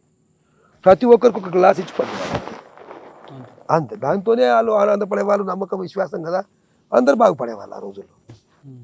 వచ్చిన వాళ్ళు ఒట్టి పోయేవాళ్ళు కాదు, ప్రతి వారు ఒక గ్లాస్ ఇక్కడ ఉన్నటువంటి తయారు చేసిన ఔషధాన్ని తాగిపోయేవాళ్ళు ఆ రోజు. అసలు నిజంగా అంటే అంటే ఇది ఎందుకు కొనసాగలేదు అంటే అంటే ఇది మనం అంటే భారతదేశంలో అంటే చెట్ల మందు, ఆయుర్వేదిక మందు అని మీరు గతంలో అంటే మొన్న కూడా మీరు ప్రసంగిస్తున్నారు, అందరికీ బోధిస్తున్నారు. ఆయుర్వేద మీనింగ్ కూడా చెప్తున్నారు, అంటే దాని అర్థం ఏంటనేది కూడా మీరు చెప్పారు. ఇంత మంచి అంటే మందులు పెట్టుకొని ఇటువంటి ఆయుర్వేదిక మనకు వైద్యం ఉండి ఈ ఇంగ్లీష్ మందులు వేసుకున్నా కూడా కోట్లు లక్షలు ఖర్చు పెట్టినా కూడా నయం కానిది వీటితో అవుతుంది. వీటిని ఎందుకు పక్కనకు పడేసి మరి వీటంట పడ్డారు? పూర్వము రసవైద్యమే కదా. అవును, చెట్ల వైద్యం, రసవైద్యం, రోళ్ళు పెట్టి నూరుతూ తయారు చేసేవాళ్ళే కదా పూర్వము. అవును, అక్కడక్కడ ఆమెడకోరు ఆ ఔషధాలు, ఆ మందులు, ఆ మాత్రలు ఇచ్చేవాళ్ళు అంతే ఆ రోజుల్లో. ఈ ఆంగ్లేయ ఔషధాలు లేవు కదా అప్పుడు, అవి లేవు అన్నమాట.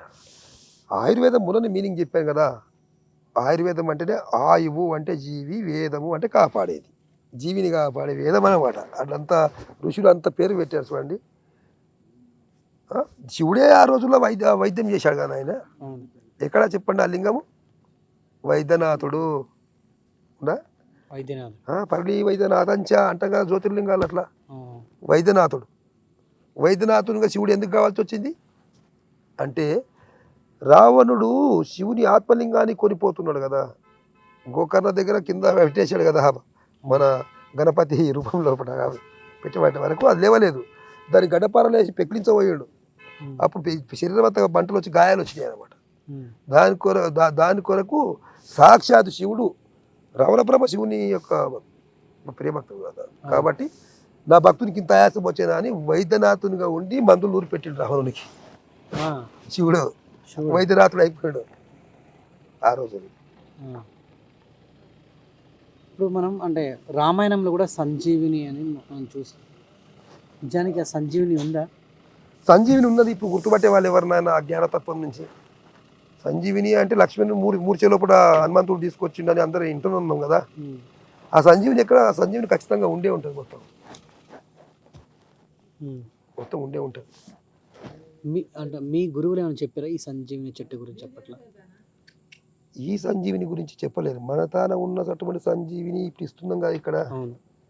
ఎప్పటి నుంచో ఇప్పుడు మన క్యాన్సర్ పేషెంట్ కానీ ఇతర పేషెంట్ కానీ ఆకలి లేని వారు కానీ ఉంటారు కదా. ఆ లేనప్పుడు మన యొక్క సంజీవిని పెరుగులో తీసుకొని తిన్నప్పుడు ఎంబడే ఆకలి వేస్తుంది సంజీవిని లాగా, అంతే. మనం సంజీవిని అని నామకరణం చేశాం. ఈ ప్రాణాన్ని పోసి సంజీవిని మాత్రం ఇప్పటి వాళ్ళకు చాలా తక్కువ, నాయన తెలియదు నాయన. ఉమ్, అటువంటి సంజీవిని వృక్షం కూడా కొన్ని కథల్లో కూడా మీరు వింటారు కదా. అవును. పండగల సాయన్న అని కథ విన్నారా? లేదు. పండుగల సాయన్న అని కథ. మరి సంజీవిని వృక్షం నుంచి ఆయన సాధించింది కదా. అవును. ఆ వృక్షం తీసుకొని యంత్రాలు ఎక్కించుకొని ఆయనను రైఫుల్లతో కొడితే కూడా ఏం కాలేదు, కత్తులతో కొడితే తెగలేడు కదా. అది కొద్ది రోజుల కింద జరిగినటువంటిది అనమాట. అటువంటివి సంజీవిని ఉన్నది. మొదటి నుంచి మీరు అంటే అంటే దైవలోకంలో ఉన్నప్పుడు మొత్తం అంటే శివస్మరణమే చేసేవాళ్ళ అసలు ఎట్లా? గురునామ స్మరణ ఎక్కువ. అంటే ఏ దేవుడిని ఎక్కువ మీరు? శివుని. శివుడిని. ఎందుకు శివుడినే ఎక్కువగా? సాధువులు కానివ్వండి, నాగ సాధువులు కానివ్వండి, అఘోరాలు కానివ్వండి, మీలాంటి గురువులు అంటే మీలాంటి యోగిలు కానివ్వండి, వీళ్ళందరూ కూడా ఎక్కువగా శివస్మరణ, ఈ శివుడికి సంబంధించిన ధ్యానం కానివ్వండి, కంప్లీట్గా ఎందుకు ఎక్కువ శివుడితోటే ముడిపడి ఉంటారు? సర్వం శివుడే నాయన, సర్వం శివుడే. శివుని ఆజ్ఞ లేనిది చీమైనా కదలదు, చిన్న కర్ర అయినా మనం లేపలేము కదా. గాలి పోతే ఏం లేపగలము? బాడీతో ఏం లేపగలము? ఆ గాలితోనే కదా అంతా. కనుక శివుడే సాక్షాత్. ప్రతి ఒక్క సాధు కూడా శివభక్తుడే. కాషాయాధారణ చేసిన వాళ్ళంతా శివభక్తులే ఎక్కువ శాతం ఉంటారు అన్నమాట. ఒక్క జ్యోతి నుండి 12 జ్యోతిర్లింగాలుగా ఏర్పడ్డాడు శివుడు. జ్యోతి స్వరూపుడు ఆయన, సాక్షాత్కి నిజానికి జ్యోతి స్వరూపుడు అన్నమాట. మీరు ఇటువంటి ప్రదేశాలకు వెళ్ళినప్పుడు, హిమాలయాలకు కానివ్వండి, కేదార్నాథ్ లాంటి ప్రదేశాలకు వెళ్ళినప్పుడు ఎక్కువగా మనకు వీళ్ళంతా అంటే ఋషులు, మునులు, అఘోరాలు, సాధువులు, నాగ సాధువులు వీళ్ళే ఎక్కువ కనిపిస్తూ ఉంటారు కుంభమేళ పైన కానీ. చాలా. సో వీళ్ళందరినీ చూసినప్పుడు మొదటిసారిగా మీకు ఏమనిపించింది అప్పుడు? ఏంటి వీళ్ళంతా? వాళ్ళకున్న ఆనందం మనకు లేదు కదా అనిపించింది. ఆనందపడే వాళ్ళు చాలా ఆనందం ఉంటుంది వాళ్ళకి, ఏది లోటు లేదు కదా. సంతోషంలో మునిగితేనే వాళ్ళ అదంతా సత్పురుషులంతా. సాధుకున్నంత సంతోషము సంసారికి ఉంటుందా?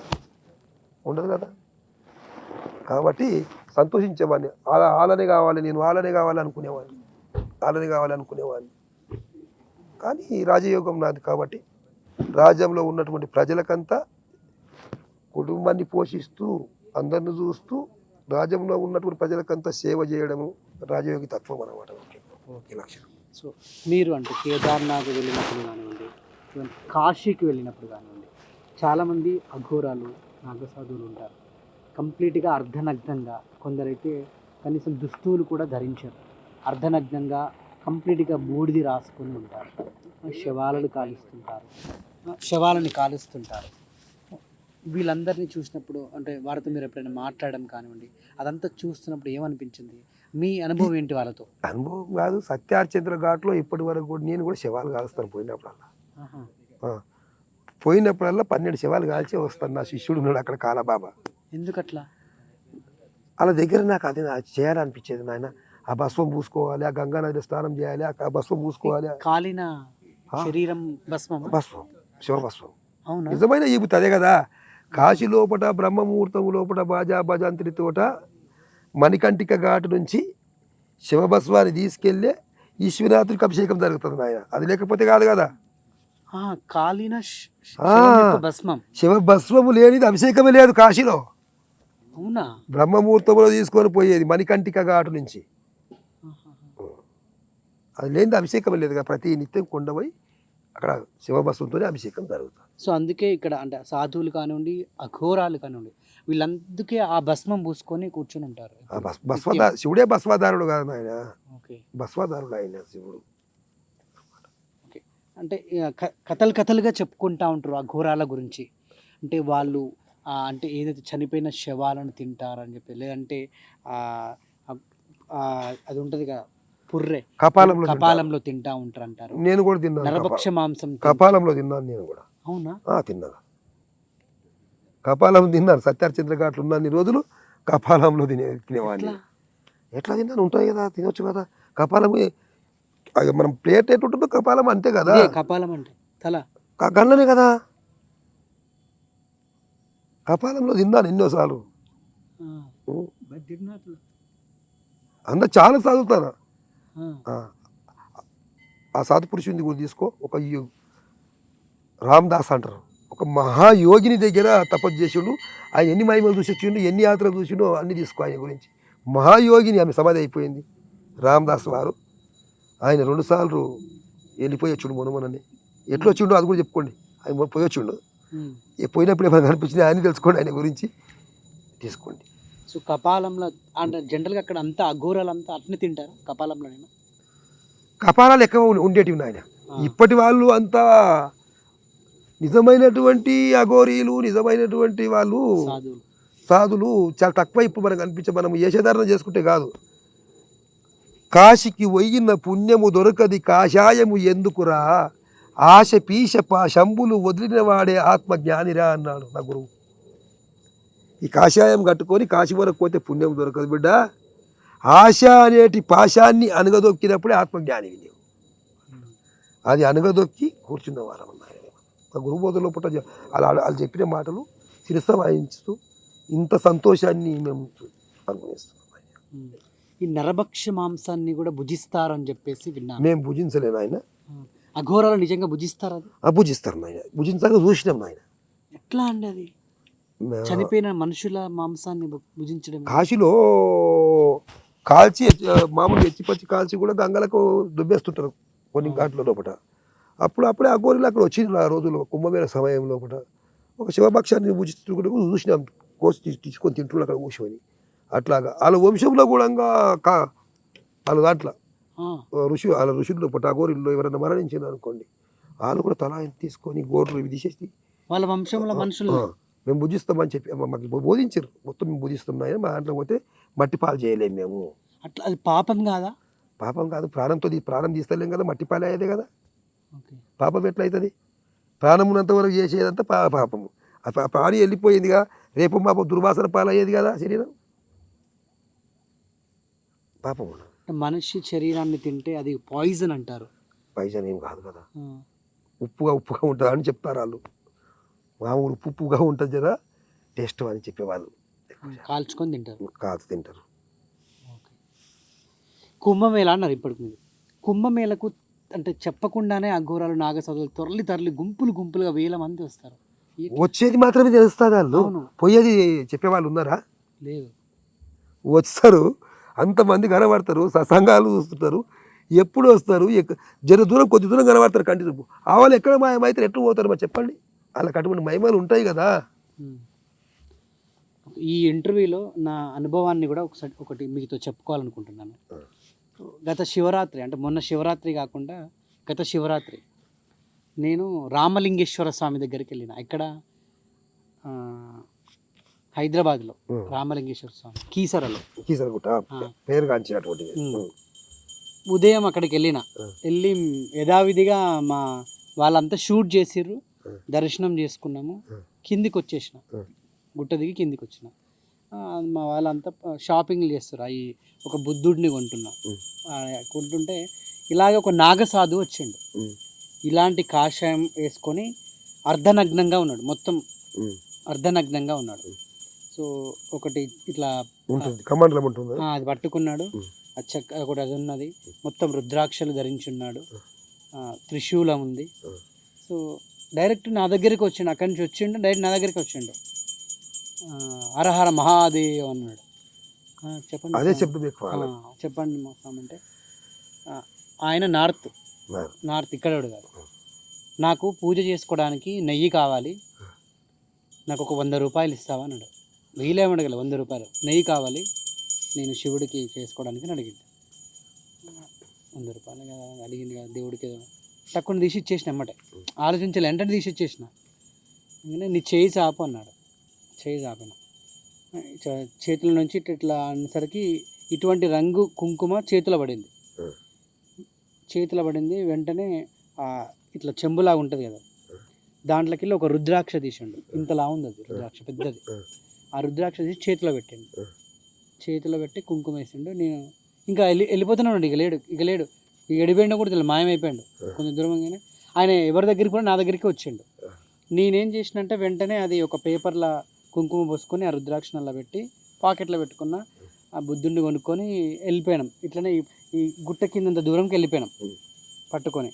కారు అక్కడ ఉంది, ఇదే కారు కొత్తగా కొన్నప్పుడే, సంవత్సరం అయిందంటే. కిందికి పోగానే కారు స్టార్ట్ చేస్తుంటే స్టార్ట్ కావట్లే, ఫుల్ ఎండ కొడుతుంది. ఇది ఎండాకాలం, మస్తు ఎండాకాలం. అయితే ఎండకు మరి అంత గాలి పడుతుంది కదా అని అనుకున్నా. అట్లా కూడా వేరే వాళ్ళకి కాల్ చేస్తే కూడా అట్లనే అన్నారు, గాలికి ఇట్లా పట్టిందేమో, ఎండలో పెట్టినావు కదా అని. మళ్ళీ కొద్దిసేపు స్టార్ట్ చేసినా కూడా స్టార్ట్ కావట్లేదు.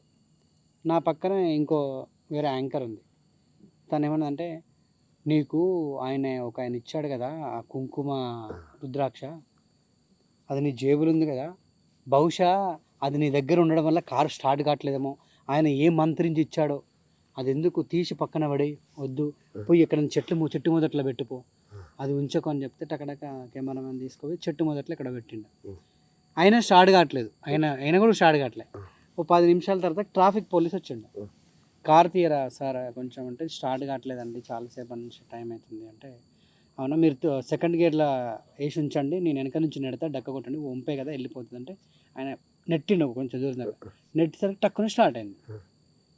ఇంకా నేను అట్నే వెళ్ళిపోయినాక ఇంటికి వెళ్ళిపోయినాక వేరే తెలిసిన అంటే వాళ్ళకి ఇట్లా చెప్పిన, ఇట్లా అంటే, అరే పిచ్చోనివా నువ్వు, శివరాత్రి రోజు నీకు ఒక నాగసాధువు వచ్చి, ఆయన అఘోరణ సాధువు తెలియదు, నీకు శుద్రాక్ష ఇచ్చి కుంకుమ ఇస్తే నువ్వు ఆడ పడేసి వస్తావు అని చెప్పి తిట్టినాను. అంటే ఇదేంటి నాకు ఎందుకు జరిగింది అర్థం కావట్లేదు. ఇప్పుడు పడేసావా, చెట్టు మొదట్లో పెట్టి వచ్చేసిన. నీ అది ఆయన కలవడమే నీ అదృష్టం అనుకోవాలి. ఆయన కలవడము, నీకు అలా ఇవ్వడము ఎంత అదృష్టమే, నీ అదృష్టం నుంచి కలిసి. ఆ మానవులు అందరితో కలవలేరు, వాళ్ళు అందరితో మాట్లాడలేరు. నీ తత్వాన్ని, మంచితత్వాన్ని తెలుసుకొని నీ దగ్గర కావాల్సి వచ్చింది. నాకు ఒక పరీక్ష పెట్టినట్టుంది శివుడు. అది పరీక్ష, శివ పరీక్ష. అది అంటే నేను భయపడి అంటే ఆయన అవతారం చూసి మరి ఆయన మంత్రి కొందరు అంటా ఉంటారు కదా, అటువంటి వాళ్ళకు అటువంటి తంత్రాలు అటువంటి ఉండవు. ఆయన ఏముండవు. హరహర మహాదేవ్ శంభో శంకర నామం చదువుకుని మొదలుపెట్టారు, వెళ్ళిపోయాడు అంతే. సో అంటే నీ యొక్క అదృష్టాన్ని పరీక్షించిన దేవుడు, ఆ అదృష్టాన్ని నువ్వు ఆడ కోల్పోయాను, నువ్వు అనవసరంగా అది వదిలేసినావు చెప్పి తిట్టిరు. తర్వాత తెలియక చేసి తప్పే ఉండదు. సో అది నాకు ఒక జరిగింది, అంటే పోయిన శివరాత్రిలో. మళ్ళీ ఒకసారి గట్టిగా ఉంటావులే, కానీ అది దొరకాలి కదా, ఆ టైం కలిసి రావాలి మళ్ళీ. నాగసాధు అక్కడికి ఎందుకు వస్తాడు, కష్టం. నీ గురించి అనిపించదు, నాకు తెలుసుకోలేకపోయావు అంతే. సో ఇటువంటి అద్భుతాలు మీ జీవితంలో ఏమన్నా జరిగితే కొన్ని మాతో పంచుకుంటారు? ఖచ్చితంగా పంచుకుంటాం కదా. ఏంటి జరిగిన అద్భుతాలు ఏంటి మీ ప్రయాణంలో? మా ప్రయాణంలో జరిగిన గురునామ స్మరణ మించిన మంత్రం లేదు. గురు మంత్రమే స్మరిస్తాం. చాలా అద్భుతాలు చూసి ఉంటాం. చాలా చెప్తే అవి కనబడి నీకు చెప్పినావు కదా నీకే తెలుస్తుంది దాని మహత్యం. అట్లా చాలా చాలా ఉన్నాయి, చెప్పుకుంటే పోతే చాలా చాలా ఉన్నాయి. ఎన్నో చూసాం ఆయన. చెప్పాను కదా, ఇంతకుముందు చెప్పాను మమన బాబా గురించి చెప్పలేదా నేను. పెద్ద అద్భుతమే కదా, గంగలో వెళ్ళిపోవడం, గుడ్డ వారేయడం, గుడ్డ మీద ప్రయాణం అయిపోవడం, ఎన్ని అద్భుతాలే కదా. ఎన్నో చూసినాం, చాలా చాలా చూసినాం ఆయన. ఇక్కడికి వచ్చినాక ఇప్పుడు ఇక్కడ మందిరాన్ని నిర్మించారు, శివుడిని, అమ్మవారు, బాబా, సో అయ్యప్ప స్వామి, ఆంజనేయ స్వామి, ఇంతమంది. సో ఇక్కడికి వచ్చినాక ఏమైనా మిరాకిల్స్ జరిగినాయా ఇదంతా ప్రతిష్టాపించినాక? చాలా జరిగినాయి అన్న, చాలా జరిగినాయి. ఎవరు చెప్పారు? మీ అంతటి మీరే ప్రతిష్టాపించారా ఇంతమందిని? అసలు ఏంటని ఈ ప్రతిష్ఠించడం ఒక గురువు గారు మల్కెల్ గంగాధర స్వాముల వారు ఉంటారు, ఆయన హస్తం నుంచి ప్రతిష్ఠించారు ఆయన. ఆ ప్రతిష్ఠించే సమయం లోపల ఇది ఒక ఆయన చెప్పాడు, మల్కెల్ గంగాధర స్వాముల వారు బ్రహ్మచారి సమాధి తీసుకున్న కొద్ది రోజుల కిందని ఆయనకు రుద్రాక్ష అభిషేకం చేసి వచ్చాడు. నన్ను పోయి ఎల్లెముంగల గురువుగా ఆయన ఎల్లెముంగల నన్ను శివుడు చెప్పాడు, పోయి గురువుగారు చేసినని చేసి వచ్చాడు. వెళ్ళాడు. ఆయన ప్రతిష్ఠించే ముందు ఈ రోడ్డు లేదు, ఎక్కడ లేదు, ఇలా గుట్ట చుట్టూ రౌండ్ తిరుగుతూ ఈ ఆంజనేయ స్వామి వెంటకెళ్ళి కొండ ఎక్కుతూ వచ్చేసి, పెద్ద ముండ్లు అడవి కదా, చిన్న పందిరి వేసి చిన్నగా రేకులు చిన్న పెట్టినాం. ఫస్ట్ గర్భగుడి ఒక చిన్న పెట్టేసి లింగ ప్రతిష్ఠ చేసినాం అక్కడ అనమాట. దానిపైన గుడ్డను కప్పి 10 నిమిషాలు మౌనం గుడ్డను పట్టుకొని లింగాన్ని పట్టుకొని ఆ గురువు గారు అనమాట అని ప్రాణం పోసేసాడు. ఇక్కడ ప్రాణం పోస్తున్నాడు, ఇక్కడ ఏ నీళ్ళు లేవు. ఒక నాగారం నుంచి ఒక దొరగారు ఉంటారు, ఆ ట్యాంకర్ ఇచ్చింది, నీళ్ళ ట్యాంకర్. ఆ ట్యాంకరు అట్లకి వెళ్ళి ఊర్లోకి వెళ్ళి బోర్ నుంచి దింపుకొని వస్తుంటే పెద్ద చెడావు అది. 2 ఎడ్లు కట్టే బండ్ల మీద వచ్చేటి, ఫస్ట్ బండ్ల మీద తెచ్చి గుడి కట్టాను, నీళ్ళు ఎడ్ల బండ్ల మీద తెచ్చి గుడి కట్టాము. సరే ట్యాంకర్ తీసుకొని వస్తుంది, ఎట్టు కాసుకుంది బాట వస్తుంది. ఆ మీదికి వస్తూ బ్రేక్స్ ఎంటకు అయిపోయి ఎంట కురికి ఒక 10-20 ఫీట్ల కింద పడిపోయి ట్రాక్టర్. ఇలా స్థాపన చేస్తాను. దాని మీద 6 మంది ఉన్నారు. ఒకరికి ఇంత ఇటువంటి అరికాలకు ముళ్ళు దాటలే, ట్రాక్టర్ పయ్యలు మీద ఉన్నాయి, కిందికి బాడీ ఉన్నది, మీద పయ్యలు తిరుగుతున్నాయి. అందరూ ఉన్నారు, ఎవరికి కావాల్సింత దెబ్బ తాకలేదు. గిట్లా ట్రాక్టర్ పడిపోయాను నీళ్ళది అంటున్నారు అందరూ. కింది అంతస్తులో పూరా మీది నుంచి కింది అంతస్తులో గురువుగారు చెప్పారు చుట్టూ ట్రాక్టర్ పడిపోయి ఆ బిడ్డ ఎవరికేం కాలేదు, ట్రాక్టర్ బోర పడిపోయారు, అందరూ ఎక్కడెక్కడ దుంకేసారు 6 మంది. అంటే ప్రతిష్ట చేసే సమయంలో ప్రాణ అపాయం మొత్తం తప్పి ఆ బోలర పడ్డది, అందరు మిగిలిపోయారు. చూడండి ఎంత గండం తప్పిందిరా. ఇక్కడ వచ్చిన వారి గండాలు కూడా అట్లే తప్పిపోతాయి స్వామి చెప్తున్నారు. అది జరుగుతుంది ఆయన నోటి వాక్. సూపర్. అదొకటి, అది జరుగుతుంది నిత్యమైనటువంటిది. రెండవది, యాదగిరి గుట్ట తిరుపతి అవుతుంది బిడ్డ, ఇది యాదగిరి గుట్ట అవుతుంది బిడ్డ అని చెప్పి చూడంగా ఇప్పుడు యాదగిరి గుట్ట తిరుపతిలో అయిపోయింది కదా. మా గురువు వాక్ పొల్లు పోలేదు అనుకుంటాను, అందరూ వాళ్ళే ఎందరో ఉన్నారు. ఇది యాదగిరి గుట్ట అవుతుంది. అప్పటి వరకు యాదగిరి గుట్టలకు అయిపోయింది కదా. చూడండి అన్ని గురువు వాక్కులు ఉన్నాయి, నిజమైన వాక్కులు ఉంటాయి, జరిగింది సాక్ష్యాలు. ఎట్లా అంటే ఈ ఒక మనిషి గురించి చూడగానే వారి గురించి ఎప్పుడు చనిపోతారు ఏంటి, వాళ్ళకి ఎటువంటి జబ్బు ఉంది కూడా చెప్పేంత శక్తులు ఎట్లొస్తాయి? ధ్యానం నుంచి, సర్వం ధ్యానమే. సర్వానికి ధ్యానం మూలం. యోగం నుంచి రోగం కనుగోగలుగుతాం, రోగాన్ని సర్వం. ఈ భోగములు ఉన్నాం కనుక రోగాలు వచ్చేస్తున్నాయి అంతే. సో మనిషి ఒక ధ్యానం చేస్తే సో మనశ్శాంతిగా ఉండొచ్చు, సో ఎటువంటి ప్రాబ్లమ్స్ ఉండవు, సో ఇటువంటి కూడా తెలుసుకునే శక్తులు కూడా వస్తాయి. కేవలం ధ్యానమే. ధ్యానం ఒక్కటే మూలం. ధ్యానం మూలం జగత్కు, మొత్తం ధ్యానం మూలం. మెడిటేషన్ చేసేవారు కూడా ఆరోగ్యాన్ని కాపాడుకుంటారు. మెడిటేషన్ ఆరోగ్యం గురించి పనిచేస్తుంది. అది ధ్యానం సర్వ సిద్ధాలకు ధ్యానం మూలం. సో ఇప్పుడు కూడా రెగ్యులర్గా చేస్తుంటారా? టైం దొరుకుతుంది ఎప్పుడు ధ్యానమే ఎక్కువ. నాకు రాత్రి మొత్తం ధ్యానమే ఎక్కువ. చివరిగా ఖాళీ అయితే ఉంటుంది, రోజు మాట్లాడితే ఖాళీ అయితే కొద్దిగా దాన్ని నింపుతూ ఉండాలి కదా, తప్పదు కదా. అవును. ఇప్పుడు ఇంతమంది వస్తున్నారు కదా, ఇంత ఓపికతో ఒక డాక్టర్ కూడా ఒక మహా అయితే 40 ఒక 50 మంది పేషెంట్స్ చూస్తాడేమో నాకు తెలిసి. 500 మందికి పైగా ఇక్కడికి వస్తూ ఉంటారు రోజు. అసలు ఎట్లా మీకు ఓపిక? అంతమందితో మాట్లాడాలి, చూడాలి, చెప్పాలి, ఎటువంటి మందులు వేసుకోవాలో చెప్పాలి, మళ్ళీ వాళ్ళందరూ చక్కగా చూసుకోవాలి, అందరిని తిన్నారని అడుగుతారు, మళ్ళా ఒక గంట సేపు బోధిస్తారు. ఈ ఓపిక అంతా ఎట్లా మీకు అసలు? ఒక రోజులో 500 మందికి పైగా భక్తులను చూడడం అనేది అసలు ఎట్లా సాధ్యం అని? సాధ్యం కావాలి కదా. ఇప్పుడు ఒక తల్లికి 4-5 మంది పిల్లలు ఉన్నప్పుడు వాళ్ళ మాటలంతా ఖచ్చితంగా అందరూ సమానంగా వినవలసిందే కదా. ఈడికి వచ్చిన ఎంతమంది వచ్చినా ఒక్క రోజుల్లో అది మన పిల్లలతో సమానం అయిపోతుంది. ఉన్నదికి వీల్లేదు అన్నమాట. ఖచ్చితంగా ఓపిక ఉండడమే ముఖ్యతరం. ఓపికగా లేనిది ఏం సాధించలేం కదా. స్థిరత్వం, నిశ్చలత్వం ఉండాలి మనసు ఎప్పుడు. అన్నీ సాధించవచ్చు. సో నిజంగా ఇదంతా నాకు తెలిసి అంటే రాష్ట్ర వ్యాప్తంగా, దేశవ్యాప్తంగా వ్యాపించాలని నేను మనస్ఫూర్తి కోరుకుంటున్నాను. ఎందుకంటే నా అనుభవం కూడా హాస్పిటల్కి వెళ్ళినప్పుడు కూడా నేను చాలా బాధపడిన క్షణాలు కూడా ఉన్నాయి. ఒక హాస్పిటల్కి వెళ్తే 10 సార్లు తిప్పించుకుంటారు. ఆ వార్డుకి వెళ్ళి, ఈ వార్డుకి వెళ్ళి, అక్కడికి వెళ్ళి, ఇక్కడికి వెళ్ళని అట్లా ఫ్లోర్లు దిగాలి, నడుచుకుంటూ వెళ్ళాలి. అయినా ట్రీట్మెంట్ ప్రాపర్గా చేస్తారా అంటే అది లేదు. వైద్యో నారాయణ ఆలం కూడా ఉంటుంది. చాలా నా అనుభవం నేను చెప్తున్నాను. నాకైతే చాలా బాధేసింది. నేను అంటే మా మదర్ని తీసుకొని అట్లా తిరిగినప్పుడు నాకు నిజంగా ఏంటి ఇది వీళ్ళు ఎంత అంటే రూడ్గా ప్రవర్తించడం. ఒక పేషెంట్ వస్తే ఎంత హ్యాపీగా చూసుకోవాలి. ఈ ముఖ్యంగా అంటే నేను చెప్తున్న నా అనుభవం గవర్నమెంట్ హాస్పిటల్స్, నిమ్స్ లాంటివి కూడా చాలా ఉన్నాయి. అడ్మిట్ చేసినప్పుడు ఒక పేషెంట్ని ఎంత హ్యాపీగా పలకరించాలి. అదే కదా వాళ్ళకు అంటే వచ్చిన వారిని క్యూర్ అయ్యేది. మాట్లాడితే సగం రోగం పోతుంది. సగం రోగము. సగం రోగం నువ్వు ముందే వచ్చిన వెళ్ళిపోతుంది. పేషెంట్నే కసిరించుకుంటా ఉంటావు. ఇష్టం వచ్చినట్టు మాట్లాడే వెళ్ళు చూస్తాం కానీ ఇష్టం వచ్చినట్టు మాట్లాడుతూ ఉంటారు. అసలు నిజంగా వీళ్ళు డాక్టర్లా ఏంటని కూడా నాకు ఒక్కొక్కసారి చాలా కోపం వచ్చింది. నా అనుభవం చెప్తున్నా, నాకు జరిగింది ఇది. రీసెంట్గా ఈ 3 నెలలు జరిగిన విషయం ఇది. ఉమ్. నేను ఎప్పుడు హాస్పిటల్ చుట్టూ తిరగలే. మొదటిసారిగా ఇన్నిసార్లు తిరిగిన 3 నెలల నుంచి హాస్పిటల్. ఉంటుంది కానీ వచ్చిన భక్తులకంతా కోపము అనేది చనిపోవాలి ఎప్పుడు కానీ. ఒక వైద్యుని దగ్గర అయినా సరే పర్వాలేదు, ఒక గురువు దగ్గర అయినా ప్రతి ఒక్కరి దగ్గర కోపం మరణించాలి. అంటే అందరు డాక్టర్లు అనట్లే, చాలామంది ఎవరైతే ప్రవర్తిస్తున్నారో అటువంటి డాక్టర్లకు చెప్తున్నాను నేను. పేషెంట్ని మీరు ఎలాగైతే వచ్చినప్పుడు ఎంత మర్యాదపూర్వకంగా, ఎంత సంతోషంగా పలకరించి వాళ్ళని బోధిస్తారో అటువంటి మాటలు చెప్పాలి డాక్టర్లు. మీకేం కాదు, మేమున్నాం, ధైర్యంగా ఉన్నాం, ఓకే అమ్మ వచ్చి చూస్తా అని. లేట్ అయినా ఒక అరగంటలు వచ్చి చూస్తా అని చెప్పాలి. కానీ ఒక పేషెంట్ ఒక ఇబ్బందితో వచ్చినప్పుడు నువ్వు కసిరించుకుంటే ఏంటన్నట్టు.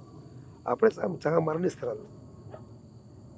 ఎప్పుడైతే విసుగు చెందుతుందో కష్టం వాళ్ళకు దిగజారిపోతుంది కదా, వ్యాధి పెరిగిపోతుంది అనమాట. వచ్చిన వారికి అందరికీ కూడా వైద్యుడైనా, ఒక ఋషి అయినా, ఒక సాధువు అయినా అలా పలకరింపుతోటే సగం వరకు వ్యాధి ప్రయాణం దూరం అయిపోతుంది. సంతోషం లభిస్తారు లోపల. దుఃఖమే రోగానికి కారణం కదా. వాళ్ళు విసిగించినప్పుడు దుఃఖం ఏర్పడుతుంది వాళ్ళకు. పాటలాడినప్పుడు సంతోషం ఏర్పడుతుంది. ఆ సంతోషం ఆయుష్ పెంచేస్తుంది అన్నమాట. Thank you Guruji. ఇది ఎపిసోడ్ 2 మీతోటి. దత్త నేను చెప్తున్నా కదా, ఎన్ని గంటలైనా కూడా మీతో సరిపోదు. దత్త మరో ఎపిసోడ్ 3లో కలుద్దాం. దత్త గురుదత్త భారత్ మాత జై.